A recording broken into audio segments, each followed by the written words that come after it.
여러분 안녕하십니까. 법률사무소 국토의 김조영 대표 변호사입니다. 24년 동안의 경험을 가지고 지금 강의를 드리고 있고 교재는 제4권 녹색이 되겠습니다. 다 강의를 들으시면 수료증을 드리니까 한번 꼭 강의를 끝까지 들으시고요.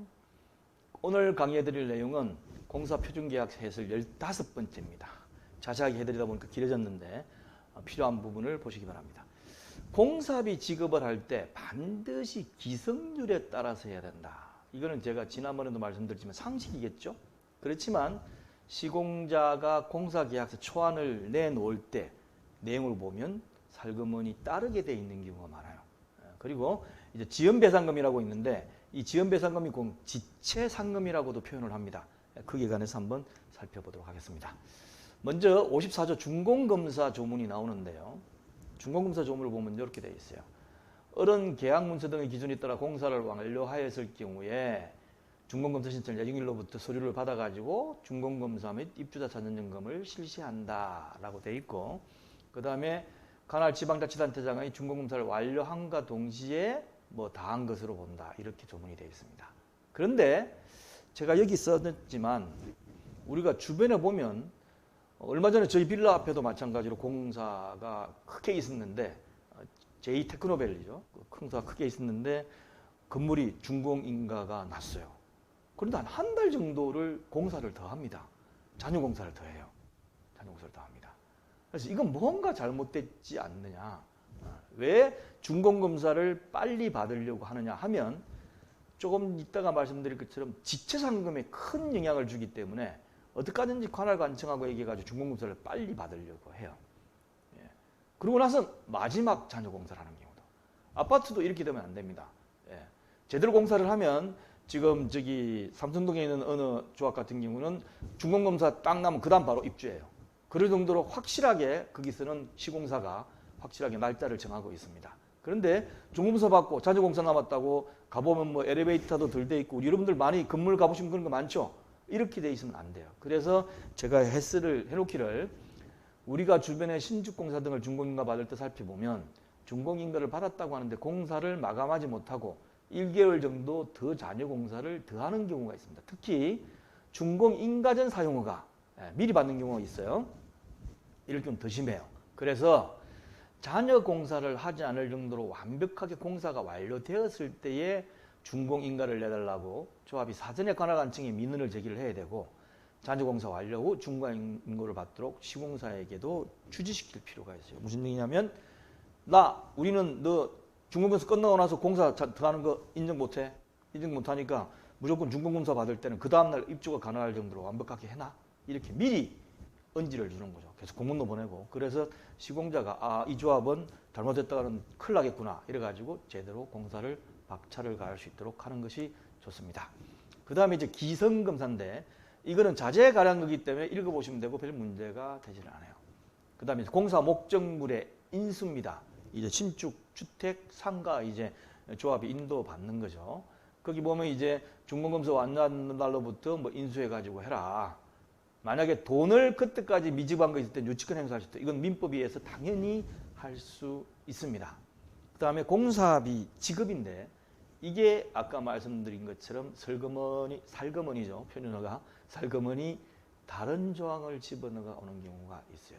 어떻게 돼 있냐면 57조 공사비 지급 등 해가지고 가비을의 공사비를 지급하는 방법은 20조 및 21조에 따라 분양대금 등이 입금되는 일자를 기준으로 기성률에 따라 지급하기로 한다고 되어 있는데 이 뒷부분을 빼버립니다. 시공사가.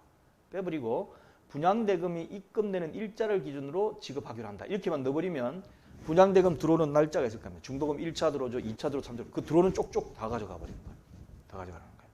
네. 그래서 이거는 반드시 이 조문을 고쳐서 오는지 고치지 않고 이대로 오는지를 꼭 보셔야 됩니다. 그렇지 않으면 공사는 30%밖에 안 돼 있는데 대금은 50%, 60%가 나갈 수가 있어요. 대금 나가는 것만큼 공사가 못 따라간다는 얘기는 그 회사의 재무 상태가 안 좋다는 거고, 그러다 보면 중간에 공사가 서버릴 수가 있습니다. 그렇게 되면 어떻게 되죠? 새로운 시공자를 선정할 때 공정률의 30%밖에 안 하기 때문에 나머지 70%를 받을 거 아니에요. 근데 우린 돈을 이미 60% 줘버렸어. 그러면 총 공사 금액의 30%를 새로운 시공사한테 또 줘야 되는 결과가 떨어져요. 총 공사 금액의 10%면 얼마입니까?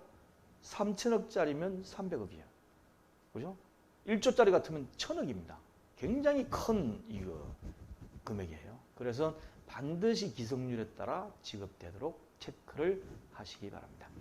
그 다음에 지연배상금, 흔히 우리가 얘기하는 건축공사에서 지체상금이라고 하는데요. 여기서 표현을 지연배상금이라고 해놨습니다.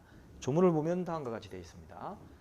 어른 계약서에 정한 준공기간 내에 공사를 완성하지 아니한 때에는 매 지체 일수마다 지연배상금률을 계약금액에 곱하여 산출한 금액을 현금으로 납부해야 한다고 되어 있는데 보통 1000분의 1 정도, 1일당 지체 일수당 1000분의 1 정도를 하는 경우가 있어요.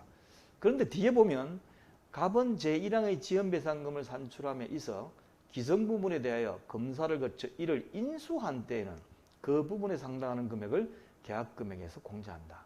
이 경우 기성 부분의 인수는 그 성질상 분할할 수 있는 공사에 대한 완성 부분으로 인수하는 것이 안 한다라고 되어 있는데 이런 경우가 있죠. 예를 들면 공사를 쭉 했어. 뭐 상가도 짓고 아파트도 짓고 10가지 짓는데 하다 보니까 상가를 먼저 졌다. 아니면 아파트를 먼저 졌다. 그럼 다 졌으니까 먼저 하십시오. 이렇게 해가지고 완전히 넘겨줘가지고 조합이 인수를 해서 이용할 수 있을 정도 되면 나머지 공사가 미비된 것은 나머지 공사 금액만 가지고 하자 이 얘기죠. 3천억짜리 공사에서 2천억짜리 공사를 해가지고 인수를 넘겨줄 수 있도록 좀 분할되어 넘겨줬어요. 1000억만 남아있을 거 아닙니까? 거기에 대해서 1000분의 1씩만 하자 이 얘기를 하는 건데 재건축조합 같은 경우는 재개발도 마찬가지지만 일부를 인수받을 경우가 거의 없어요. 거의 없습니다. 그래서 무조건 총공사 금액의 1000분의 1인데 이런 조항이 있는 것을 빌미로 시공자가 살그머니 어떻게 넣냐 하면 이미 공사한 부분은 빼고 나머지 금액에 대해서 1000분의 1씩 하자. 이렇게 딱 조문을 집어넣어요. 저처럼 많이 이게 검토를 해본 사람은 이걸 집어내는데 일반 변호사도 못 집어냅니다. 못 집어내고 그냥 그렇게 하나 보다 이렇게 될 수도 있거든요. 큰 차이입니다. 자, 같은 1000분의 1인데 총공사 금액 3천억에 대해서 1000분의 1 하는 거하고 이미 80% 공정률을 했어. 그럼 2400억쯤 했지 않습니까? 나머지 600억에 대한 1000분의 1하고 완전히 차원이 다릅니다.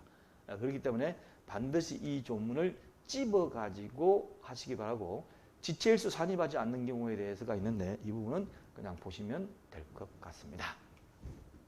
자, 이것도 마찬가지예요. 쭉 보시면 되고.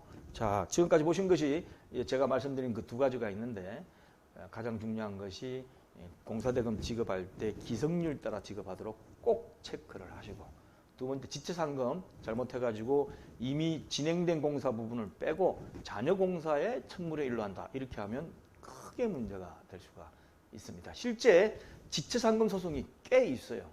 꽤 있습니다. 그 금액이 크기 때문에. 왜 지체상금을 받아야 되느냐? 그만큼 우리가 입주를 덜함으로써 어떻게 되죠? 우리 나름대로 사업비에 대한 이자도 생기죠. 조합원들 개별적으로 대출받아가지고 이주비 나간 그 이주비에 대한 이자도 생기죠. 손해입니다. 그렇기 때문에 꼭 받아야 되는 것입니다. 제4강좌 오시면 차곡차곡 세워놓고 교재는 이제 출간될 사건을 보시면 되겠습니다. 감사합니다.